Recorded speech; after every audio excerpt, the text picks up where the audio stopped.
네, 믿음이 유지되는 유일한 방법이라는 제목으로 함께 말씀의 은혜를 나누겠습니다. 어, 그 여러분들 그럴 수도 있고 안 그럴 수도 있지만 이게 보통 주일날 처음 교회로 와서 주보를 받아서 자리에 앉아서 가장 먼저 하는 것이 뭐죠? 기도하는 거죠. 그렇죠. 네. 네, 그리고 네, 말씀을 피고 조용히 묵상하면서 오늘 말씀이 뭔지를 이렇게 조명하는 성령 하나님의 뜻을 구하는데 보통 그 시간쯤에 우리는 주보를 핍니다. 그렇죠? 주보에 어떤 게 있는지. 그래서 저희가 지금 저희 교회가 이제 수요 예배 때 이렇게 보시면은 예수님의 사람 시리즈 설교라고 해가지고 한 칸이 지금 하나씩 계속 주보에 기재되고 있습니다. 발견하신 분들이 있는지 모르겠는데 이제 재작년에 여기에 관련된 성경 공부도 저희가 같이 했었고 수요예배 설교로 이 메시지를 이어서 쭉 가고 있습니다. 그래서 혹시라도 이 책을 같이 이렇게 보면서 수요예배로 나오시는 분이 있다면 정말 잘하고 계시는 거고요. 그렇지 않아도 유기성 목사님이 쓰신 그 책의 이 내용들의 메시지들을 우리가 함께 나누고 있으니 이 이야기의 어떤 연결점을 가지고 수요일마다 오시면 참 좋겠다라는 생각을 해봅니다. 지금 저희는 성령 하나님에 대한 이야기를 계속해서 수요일마다 하고 있습니다. 네, 아 그렇구나 하시면 조금 이상해요. 지난주에도 했었거든요. 네, 어, 부활하신 예수님과 시간을 보내고 있는 우리 제자들, 시간적으로 보면 지금 그러고 있죠. 떠났던 스승이 다시 돌아온 정도의 감격을 누리는 정도가 아니었을 겁니다. 아마 더 큰 기쁨이었을 거예요. 그 예수님과 3년 동안 공생의 기간 동안 같이 다니면서 듣고 접했던 예수님의 그 이야기는 사실 아주 이상적이었죠. 그래서 차마 굳건하게 믿고 쫓을 수 없었던 그 하나님 나라의 교훈들, 뭐 예를 들면은 원수를 사랑해라, 너희들 서로 사랑해라. 서로 사랑하라는 말이 왜 이렇게 너무 쫓을 수 없는 이상적인 이야기였느냐? 그 서로 사랑하라는 이야기를 듣는 제자들 안에서 서로 원수지간들이 있었거든요. 서로 사랑해라, 뭐 서로 돌봐주고 환난 중에 기뻐하라, 뭐 이런 교훈들 예수님이 말씀하셔서 잘 알고 있긴 하지만 잘 믿어지지는 않는. 근데 그러한 수많은 이야기들이 있었는데 그 중에 가장 믿어지지 않았던 이야기인 그 예수님이 고난당하시고 죽으시고 부활할 거라는 그 이야기. 그런데 지금 예수님이 그 부활을 진짜 만들어내셨거든요. 그러니 그 예수님이 그 전에 했었던 수많은 하나님의 나라에 대한 이상적인 교훈과 이야기들이 예전에는 진짜 믿어지지 않았는데 이제 믿을만한 겁니다. 왜? 예수님이 부활도 하셨으니까 그것도 할 수 있겠다 믿게 되는 거죠. 삶이 달라집니다. 약속하셨던 부활이 진짜 이루어졌으니 예수님이 했던 모든 말들과 약속이 진짜 유효하겠구나라는 기대를 하게 되는 겁니다.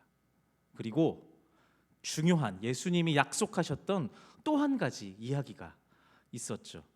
요한복음 14장 26절에 아버지께서 내 이름으로 보내실 성령 그가 너희에게 모든 것을 가르치고 내가 너희에게 말한 모든 것을 생각나게 하리라. 네. 예수님이 보내시겠다고 약속하신 성령님은 지금 저와 여러분들의 삶 깊숙이 임재하셔서 우리의 마음과 생각을 인도하시고 또 주장하십니다. 제가 종종 이런 표현을 씁니다. 예배 기도를 할 때 주님 우리에게 나에게 하나님을 예배하는 선한 마음을 주셔서 감사합니다. 이런 기도를 하거든요. 여러분도 이런 비슷한 기도를 할 텐데요. 그 마음을 주시는 분, 내 마음 속에서 난 좀 놀고 싶은데, 좀 쉬고 싶은데, 좀 자면 안 되나 이런 육신의 어떤 욕망이 있을 때 내 안에서 어딘가에서 정신 차려 승려라. 그거에 속지 말고 네가 지금 가야 할 곳을 가. 네가 지금 엉덩이 붙이고 앉을 곳을 찾아가 라고 말씀하시는 그 마음이 있다라는 거예요. 그게 바로 성령님이에요. 선한 마음을 주시는 분, 우리로 하여금 영적인 생명의 일을 도모할 수 있도록 끊임없이 우리한테 말씀하시고 채찍질도 하시면서 독려도 하시고 가르치시는 분, 네, 이 성령님이요. 아무리 헌신하고 결단하여도 자주 흔들리는 나를 향하여 나로 하여금 그 성부 하나님과 성자 예수님을 잊지 않고 기억할 수 있도록 우리를 도우시고, 또 내가 교만에 빠지지 않고 죄를 깨달을 수 있도록 우리에게 계속해서 말씀하십니다. 이 정도 됐으면, 내가 목사쯤 됐으면, 내가 이번에 집사 직분 받았으니, 이번에 내가 임직했으니, 이 정도 되면 내가 그래도 조금 높은 자리지라는 생각을 할 때 마음 깊숙한 곳에서 어딘가에 나를 찌르는, 정신 차려 승려라, 너 그거 교만이야 라고 이 부끄러운 마음들, 죄스러운 마음들을 허락하시는 분, 역시 누구요? 성령 하나님이십니다.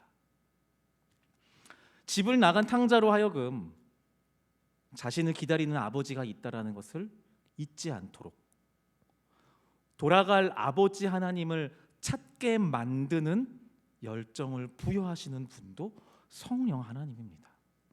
자, 오늘 함께 말씀을 나누면서 저와 여러분들을 향한 이 사랑을 포기하지 않으시는 하나님을 깊이 만나게 하시고, 이 이야기 속에 하나님이 내 하나님이구나 라고 믿을 수 있도록 우리 성령 하나님의 조명하심과 주장하심이 저와 여러분들에게 있기를 바랍니다. 네, 말씀 좀 같이 보겠습니다. 오늘 말씀의 주인공이 누구죠? 네, 예수님이죠. 네, 예수님이 주인공이고요. 죄송합니다, 장로님. 네, 예수님께서 함께 이야기를 나누는 상대 두 번째 주인공이죠. 주인공 맞습니다. 삭개오가 등장합니다. 삭개오는 조상 아브라함의 자손입니다. 그러니까 여호와 하나님을 믿고 따르는 이스라엘 민족 중에 한 명이에요. 네, 잘 따라오셔야 돼요. 그 말은 그의 아버지, 할아버지를 거쳐 그의 집안이 어떤 한 신앙 안에서 지금까지 이어져 온 혈통적으로 유대인이라는 말이에요. 삭개오는 뭐라고요? 유대인이요. 삭개오는 유대인. 네. 그리고 이 사실은 유대인들 스스로에게 그 어떤 것과도 비교할 수 없을 만큼 엄청난 자부심을 만들어내는 거예요. 비록 그들이 지금 로마의 식민지 지배를 받고 있지만, 나는 이스라엘 민족이야. 이 영적 이 정체성은 진짜 진하고 두꺼운 큰 거거든요. 이걸 갖고 있는 사람. 그런데 지금 이 유대인 혈통인 삭개오의 직업이 뭐라고 소개하나요? 세리라고 말합니다. 이스라엘 동족들에게 세금을 걷어서 로마 귀족들에게 바치고 수수료를 통해서 삶을 유지하는 직업. 직업이라고 제가 말은 하는데 사실은 그때 당시로 봤을 때 이건 직업이라고 볼 수 없는 거예요. 범죄자예요. 이스라엘 민족들이 볼 때는 매국노거든요. 세리는 유대인들에게 있어서, 세리라는 이 자는 직업. 세리는 유대인들에게 있어서, 이스라엘 사람들에게 있어서 매국노로 분류되어 있습니다. 아무리 먹고 살 것이 없다 한들 사는 것이 힘들어 죽기 일보 직전이라도 이 세리라는 직업만큼은 피해야 돼요. 유대인들은요. 유대인이라면 세리가 되면 안 돼요. 이스라엘 사람이면 세리가 되면 안 돼요. 근데 지금 삭개오의 직업이 세리예요. 삭개오의 혈통은 유대인이었거든요. 그런데 그의 직업이 세리예요. 그러면 삭개오는 유대인이 아닙니다. 오늘 함께 읽은 성경 본문이요, 삭개오와 예수님의 일화를 다루고 있는데 이 이야기를 소개하는 첫 부분이 지금 삭개오에 대해서 소개하고 있거든요. 이렇게 소개하고 있습니다. 삭개오라고 하는 사람이 거기에 있었다. 그는 세리장이고 부자였다라고 말해요. 그의 과거의 삶을 소개하고 있지는 않아요. 어떤 삶을 살았는지요, 어떤 이유로 이런 돌이킬 수 없는 세리라는 선택을 했는지는 모르겠지만 마치 이 본문, 저 삭개오라고 사람이 있는데 세리이고 부자였다, 이렇게 끝내버리는 이 소개, 이 본문은 마치 이스라엘 백성들이 삭개오를 향해서 네 이유 따위는 중요하지 않아, 너는 네가 세리를 택했으니 너는 더 이상 우리 민족이 아니야, 내 가족이 아니야, 우리 이웃도 아니야, 같이 살지만 너랑 같이 살고 있지 않아 우리는, 라고 못 박는 것처럼 보인다는 겁니다. 삭개오가 자신의 혈통의 명예와 조상과 가족을 송두리째 다 버리고 얻은 결과물은 하나, 돈, 부자입니다. 여기서 이제 성경을 보면서 이런 부분들을 좀 보시면은 재밌다라고 할 수 있는 요소가 있는데요. 제가 지금 이 본문을 예수님과 세리 삭개오의 이야기를 소개하면서 그 제일 먼저 나오는 이야기가 삭개오에 대한 소개라고 했잖아요. 네. 그런데 이 누가복음의 이 저자 누가죠? 이 저자는요, 오늘 이 사건을 소개하면서 이 사건의 주도자가 누구인지를 명확하게 하려는 것처럼 보여요. 삭개오가 주인공처럼 보이는데, 아까 읽었던 그 삭개오에 대한 소개가 누가복음 19장 2절의 말씀이거든요. 1절의 말씀은 어떻게 기록되어 있을까요? 1절의 말씀을 화면을 보고 같이 읽어보겠습니다. 시작. 예수께서 여리고에 들어가 지나가고 계셨다. 삭개오라고 하는 사람이 거기 있었다. 그는 세리장이고 부자였다. 뒤에 거는 괄호는 2절 말씀이에요. 1절이 뭐가 돼 있어요? 예수께서 여리고에 들어가 지나가고 계셨다. 누가복음의 저자이자 예수님의 12제자 중 한 명인 누가는요, 예수님이 삭개오를 만났던 그 장면을 지금 떠올리면서 세리라는 직업을 가진 매국노 삭개오를 소개하기 전에 뭘 쓰고 있냐면, 그가 살고 있는 동네인 여리고를 찾아온 예수님을 먼저 말하고 있는 거예요. 이건 되게 중요한 겁니다. 순서에 대한 거예요. 그러니까 죄인으로서의 삭개오의 정체성을 밝히기 이전에 예수님이 의도적으로 이곳에 방문했다라는 것을 먼저 쓰고 있는 거예요. 우리는 내가 나의 모습에 대해서 한탄스럽고 후회가 되고, 내가 지은 죄와 내가 갖고 있는 그 허물로 인해서 내가 감히 하나님의 이름을 부를 수 없고 다가갈 수 없다고 여기는 그 모든 상황들이 있을 텐데, 오늘 이 누가복음의 저자인 누가가 삭개오와 예수님의 이야기를 소개하면서 그렇게 허물과 죄가 가득한 세리인 삭개오에 대한 소개를 먼저 하기 전에 예수님이 그곳을 먼저 찾아갔다라는 이야기를 쓰고 있는 것은, 내가 갖고 있는 모든 죄와 허물의 그 모든 상황과 이 상태들 그 이전에 예수님이 내게 오신 것이 먼저라고 말하는 겁니다. 내가 바라고 원하는 모든 것들보다 우리 주님이 원하시고 주관하셔서 일하시는 역사라고 말하고 있는 거죠. 내가 찾기 이전에 주님이 날 찾아서 오신다는 겁니다. 치성을 들여서, 정성을 들여서, 감동을 시켜서 겨우겨우 응답하고 소원을 들어주는 그런 이방신이 아니라 내 신음과 간구를 듣기 위해서 내게 먼저 오신 분이 바로 우리 주님이시다라고 말하고 있는 겁니다. 이 믿음의 고백을 저는 이제 찬양이나 설교나 기도문을 수도 없이 적고 또 적지만 원고를 쓰면서도 이게 진짜 기적 같은 일인 것 같더라고요. 상식적으로 말이 안 되는 거니까요.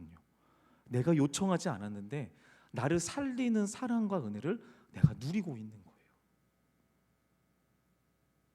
저와 여러분들은 그런 하나님의 사랑을 누리는 사람들이에요. 나를 먼저 오시는 주님, 내게 먼저 찾아오시는 주님, 내가 뭘 원하는지도 모를 때, 내가 뭘 필요로 하는지도 모를 때 내게 가장 필요한 말과 것들을 가지고 와서 나와 함께 하시는 주님, 우리는 그 은혜와 사랑을 누리는 사람들입니다. 믿으십니까, 여러분? 옆에 있는 분들에게 축복해 주시겠어요? 우리는 사랑의 하나님을 믿는 사람들입니다.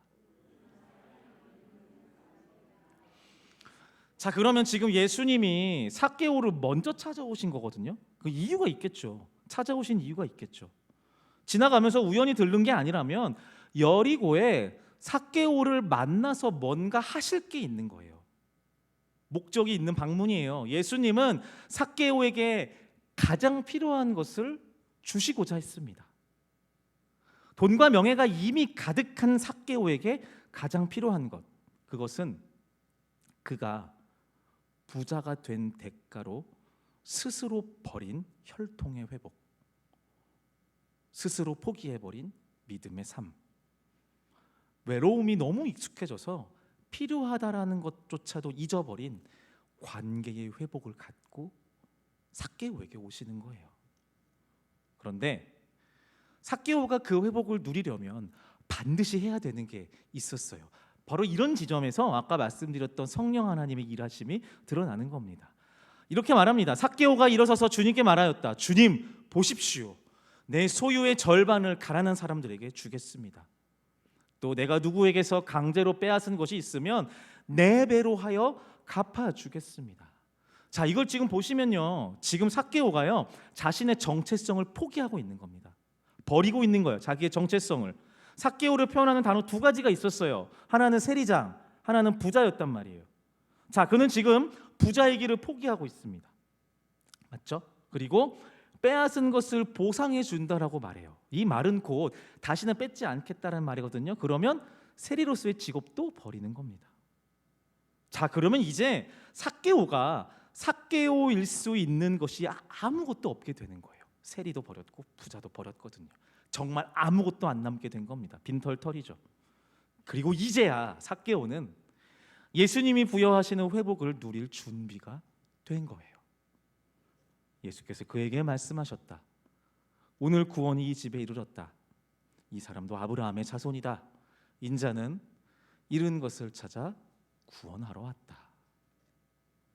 예수님의 이 선포로 인해서 부자이자 외톨이였었던 세리장 삭개오가 아니라 이제는 이웃이 존재했던, 그에게도 가족이 존재했던 이스라엘 민족 유대인 혈통의 그 삭개오의 정체성과 믿음이 회복되는 겁니다.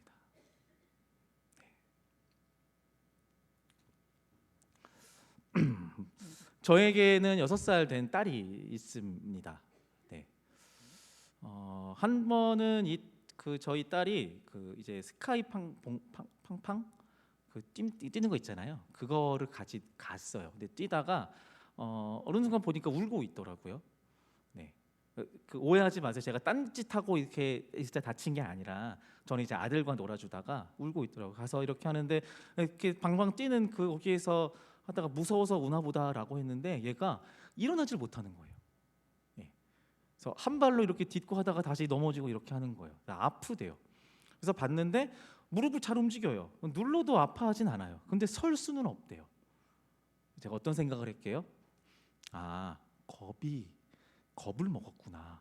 뛰는 것 때문에. 그래서 그래 알았어 미소야 업어줄게 하고 업어서 집에 데리고 왔습니다. 아파하지도 않아요. 근데 걷지만 못합니다. 집에서도 계속 걷지를 못해요. 예. 저희 방화동의 식구들은 이제 자녀가 많은 분들이 많이 있으니까 애셋을 키우다 보니까 이제 미소쯤 되면 지가 알아서 이렇게 할 것들을 좀 해야 되거든요. 화장실 가고. 근데 걷지 못하니까 다 아빠 엄마를 부르는 거예요. 제가 봐도 이거는 겁나서 이제 심리적으로 뭔가 그래서 무서워하는 것 같은데 걷지를 못한다고 하니까 점점점 받아주다가 이걸 받아주면 안 되겠다 생각이 드는 거예요. 그래서 미소야 너 안 아파. 일어나. 걸어봐. 계속 이렇게 이야기를 했어요. 처음에 이렇게 이쁘게 얘기를 했죠.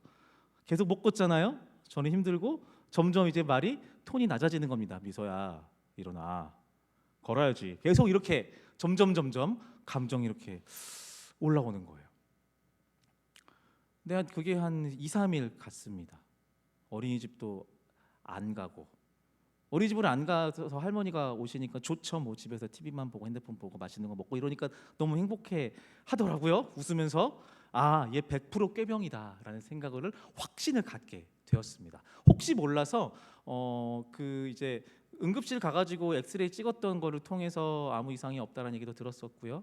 제 그 친구 중에 소아과 의사가 친구가 있는데 상황을 얘기해주고 이럴 수도 있냐 그랬더니 충분히 그럴 수 있다. 겁을 먹어서 트라우마가 생긴 거다. 금방 나아질 거다. 이런 얘기도 들었습니다. 저는 100% 확신에 차게 되었죠. 네, 언젠가 이 아이는 걸을 거다. 그러면 엄마는 단호하게 못하니 아빠가 좀 단호하게 해야겠다. 내가 얘를 걷게 하리라. 이런 생각을 하면서 일주일 정도를 이렇게 보냈습니다. 네. 이 이야기를 제가 조금만 이따가 또 이어서 할게요. 네, 이걸 좀 기억에 잠깐 이렇게 킵해 두시고 미소와 저의 이야기 결말이 나긴 나요. 자, 다시 성경으로 돌아와서 마태복음 16장에 보면요, 베드로의 유명한 신앙 고백이 등장합니다. 우리가 잘 알고 있죠. 베드로는 스승 예수를 정말 사랑했어요. 베드로는 정말로 이 스승 예수의 제자로서 살기로 마음 먹었습니다. 그런데 그에게는요, 스승을 향한 믿음보다 자신과 민족을 구원할 메시아로서의 역할에 대한 기대가 훨씬 컸습니다. 그래서 고난당하고 죽어야 한다는 그 스승의 예언, 그 말을 믿지 않습니다. 선생님, 당신은 그러면 안 됩니다. 그런 일이 일어나면 안 됩니다. 라고 베드로가 예수에게 말합니다. 이 문장을 좀 자세히 살펴보면요, 지금 베드로는 고난당하고 죽을 것이다라고 말하는 그 예수 스승의 안위를 위해서 말하고 있는 게 아니에요. 그러니까 선생님 다치시면 안 돼요 라는 목적으로 말하는 게 아닙니다. 지금 베드로는요, 자신이 생각하는 메시아, 자신이 기대하는 스승 예수의 신변에 일어나면 안 되는 일이라고 대들고 있는 거예요. 당신은 나의 스승이고 이스라엘의 구원자이고 메시아입니다. 그런 당신이 이 일을 당하는 거는 앞뒤가 맞지 않습니다. 그런 말 하지 마세요 라고 말하는 거예요. 지금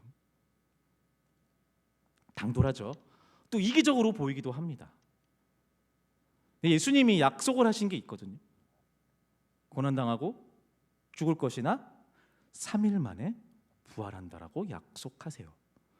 베드로는 부활을 말씀하신 스승 예수의 말에 대한 믿음이 조금도 없었습니다. 네, 이거는요 지금 베드로와 예수님에 대한 믿음에 관한 이야기예요. 베드로는 스승 예수의 말에 대한 믿음이 하나도 없었어요. 믿을 생각이 없어요. 그저 자신의 욕망과 기대를 채워줄 도구를 원하고 있을 뿐이에요.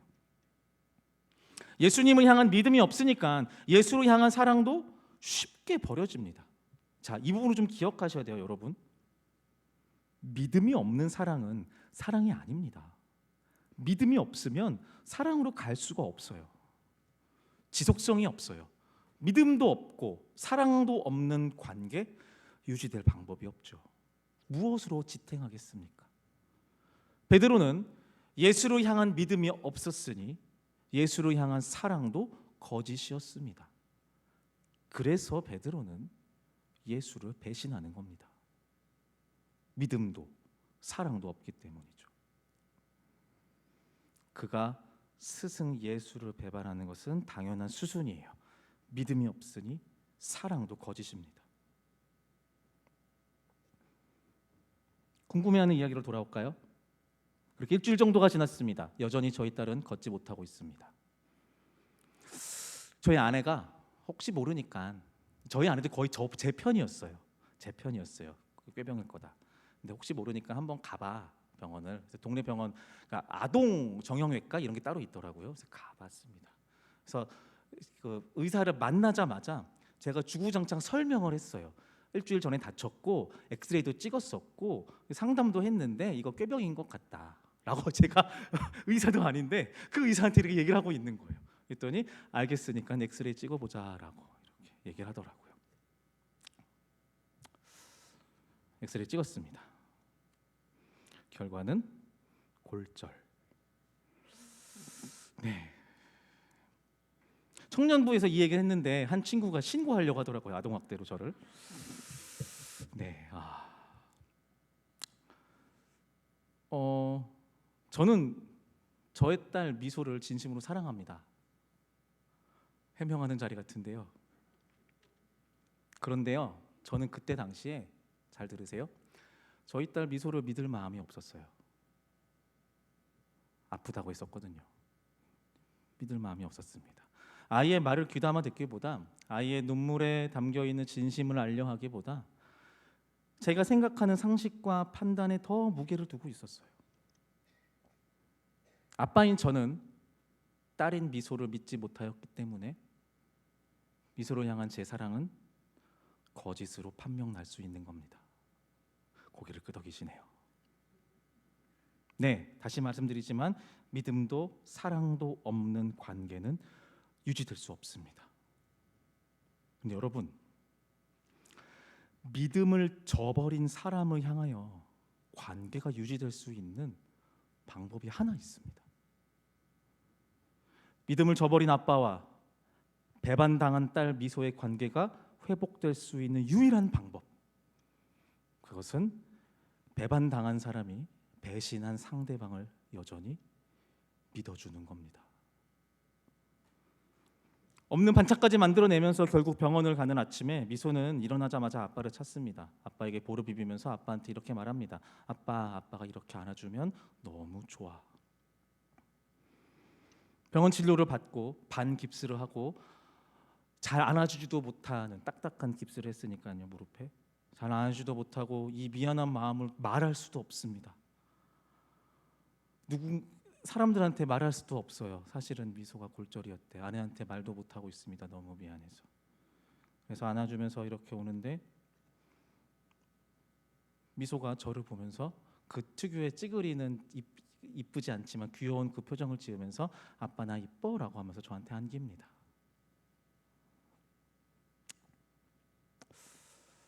만약 미소가 자신을 믿어주지 않은 아빠를 향해서 믿음을 포기했다면, 자신의 믿음을 포기했다면 어떻게 되었을까요? 저는 아직도 이 관계가 회복되기 위해서 납작 엎드려서 애원하고 용서를 비는 처지였을 겁니다. 너무나 고맙게도 미소는 아빠를 향한 사랑을, 아빠를 향한 믿음을, 아빠와의 관계를 저버리지 않았습니다. 그래서 지금도 저와 미소의 관계는 이어지고 있습니다. 믿음을 저버린 아빠가 아니라 여전히 믿고 사랑해주는 딸 미소 때문에 말이죠. 나 때문이 아니라 나를 믿어준 딸 때문에요. 베드로의 이야기입니다. 스승을 믿지 못한 베드로는요, 이후 예수의 고난과 죽음에 톡톡히 한 몫을 합니다. 배신하고 외면합니다. 그리고 부활의 증인이 되죠. 부활하신 예수님 보니까요. 그런데 베드로는 부활한 예수를 멀리서 봅니다. 자격이 없어요. 베드로는 자기가 먼저 믿음을 저버린 예수님을 감히 찾아가지 못합니다. 당연히 말도 못 붙이죠. 분명해요. 지금 베드로와 예수의 이 관계의 키, 열쇠는요, 배신자 베드로가 쥐고 있는 게 아닙니다. 관계의 키는 믿음을 배반당한 스승 예수에게 있습니다. 어떻게 되나요? 우리가 잘 알고 있죠. 스승 예수는 그 열쇠를 쥐고 베드로를 직접 찾아갑니다. 그리고 말씀하십니다. 나의 양을 먹이고 내 양을 돌봐주렴. 삭개오의 이야기입니다. 삭개오는요, 스스로 하나님을, 신앙을, 믿음을 버린 사람입니다. 스스로 선택한 불신자 죄인의 삶을 감당해야 하는 것은 누구도 아닌 오로지 자신의 몫이에요. 대가를 치르는 겁니다. 삭개오는 그 대가를 치르고 살고 있었을 겁니다. 외톨이로, 이방인으로, 믿음을 저버린 매국노라는 손가락질을 감당하며 살았을 겁니다. 스스로에게 어쩌면 이렇게 판정 지었을 수도 있습니다. 나는 이제 믿는 자가 아니다. 나는 더 이상 이스라엘 민족이 아니다. 나는 저들과 더 이상 함께할 수 없는 자이다. 이제 더는 내 입으로, 내 마음으로 하나님을 말할 수도, 부를 수도, 찾을 수도 없는 사람이다 라고 스스로 가두어 놓았을지도 모릅니다. 관계도 믿음도 어떤 것도 기대할 수 없는 죄인 삭개오를 찾아온 예수님은 자기 스스로 믿음과 사랑을 온전히 다 쓰레기통에 쳐넣어버린 그 삭개오를 찾아와서 여전히 내가 너를 믿고 너를 사랑한다라고 말하는 거예요. 너 아직 끝나지 않았다라고요. 너는 나를 버렸지만 나는 너를 버리지 않았다. 봐봐, 내가 너 찾아왔잖아. 너 스스로도 포기해버린 네 삶, 내가 먼저 찾아왔잖아. 네 연약함 알아. 너의 죄를 알아. 그런데 그게 너를 향한 내 믿음과 사랑을 끊어내지는 못할 거야. 나는 끝까지 너를 붙들고 믿고 사랑할 거야. 그러니 삭개오야, 몇 번이고 언제고 너를 찾아갈 테니 그 상한 마음으로, 그 모습 그대로 나한테 오렴. 삭개오의 이야기를 들으며, 베드로의 이야기를 들으며 아, 나는 삭개오나 베드로 같지 않다라고 안심하는 분은 없을 겁니다. 나도 그렇게 다르지 않겠지. 기억하십시오. 누가복음 19장의 예수님과 삭개오의 이야기는 삭개오가 회복을 요청하는 이야기로 시작하는 게 아니라 예수님이 삭개오를 먼저 찾아오는 이야기로 시작합니다. 우리 주님께서 죄로 얼룩지고 연약함에 허덕이는 우리의 삶에 먼저 찾아오셔서 그 믿음을 굳게 쥐고 이 관계를 회복시키는 주님이신 줄 믿습니다. 이제 우리가 함께 찬양하면서 기도할 텐데요. 우리 주님께서 말씀하십니다. 건강한 사람에게는 의사가 필요하지 않으나 병든 사람에게는 필요하다. 나는 의인을 부르러 온 것이 아니라 죄인을 부르러 왔다. 우리 하나님은 마음이 상한 사람을 위해 우리에게 오십니다. 네, 반주해 주시고요. 스스로 믿음을 저버려서 기꺼이 나아갈 구실을 모두 잃어버린 삭개오와 베드로에게 오셨듯 염치를 불구하고 하나님을 찾아 나오는 상한 나를 만나시기 위해 우리의 삶에 오십니다. 이제 함께 기도하시기를 바랍니다. 말씀을 기억하며 함께 기도하실 때 하나님, 나는 약하고 악한 사람입니다. 베드로와 삭개오처럼 보잘것없는 믿음과 칠흑 같은 죄악에 몸부림치는, 그래서 그 대가로 버림받아 마땅한 자입니다. 그런 나를 향한 믿음의 끈을 놓지 않으시는 주님, 이 모습 그대로 죽게 나아가는 나의 삶을 받으시고 안아주시고 품어주십시오. 성령 하나님, 나에게 선한 마음과 정직한 영을 허락하여 주사 끝끝내 우리를 향한 사랑을 보이시는 나의 하나님께 돌이킬 수 있는 열정을, 그 선한 마음을 허락하여 주십시오. 주님을 향한 우리의 믿음이 회복될 수 있도록, 그 우리가 스스로 버려버린 그 믿음과 사랑이 다시 회복될 수 있도록 성령 하나님, 나를 끊임없이 가르쳐 주시고 인도하여 주시옵소서라고 우리가 말씀을 기억하며 함께 기도하며 나아가시겠습니다.